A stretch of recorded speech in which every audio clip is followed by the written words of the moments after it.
Abdullah Samji faɗin gaskiya kawai.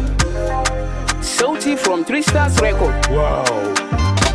Dan Allah ku dakata ofisa gani na shigo, ina alƙali lauyoyi kuna ina ku ƙara so. Faɗakarwa wajen hankali korafi da shi na zo. Na ji maganganu suna ta yawo cikin gari, wai ba a yin adalci a kotuna haka na ji. Hadda danna haƙƙin mai gaskiya ni haka na ji. Faɗin gaskiya kawai abinda na ji zan faɗa. Na ji hadda wanda ba su san ma matsayinsu ba, kawai daga kotuna a tura su a adana. Sai a ɗauki dogon lokaci kuma ba a kula. Akwai waɗanda laifukansu sun kaɗan a adana. Marasa gata nake nufi dan Allah a kula, ko a baku 'yan canji ku kai wani ku adana. Su masu laifukan ƙwarai kuma sai ku tattala. Na ji ana magana masu kula da kotuna da masu karanta laifuka a cikin kotuna. Dan Allah ku sa Allah a ranku shine mafita. Lauyoyi ku gyara ayyukan ku shine mafita. Kan taimako aka san ku, dan haka sai na faɗa. Akwai waɗanda ba sa gaskiya haka aka faɗa. Kaɗan ne suka ɓata ku haka na ji ana faɗa. Dan Allah ku kadu wannan zagin da ake muku. Ku zam kula da ayyukan da wasu suka zo muku. Alƙalai akwai gudunmawar da za ku bamu mu. Tabbatar da adalci a kotu a kula da su. 'Yan ƙasa ta kullum wannan abu yana damun su.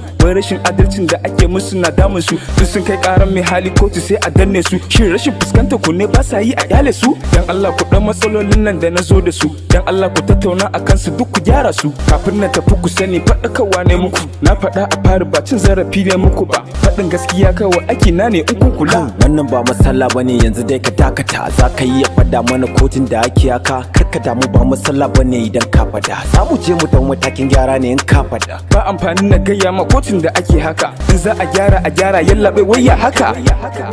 Sauti from 3 Stars Record. Wow.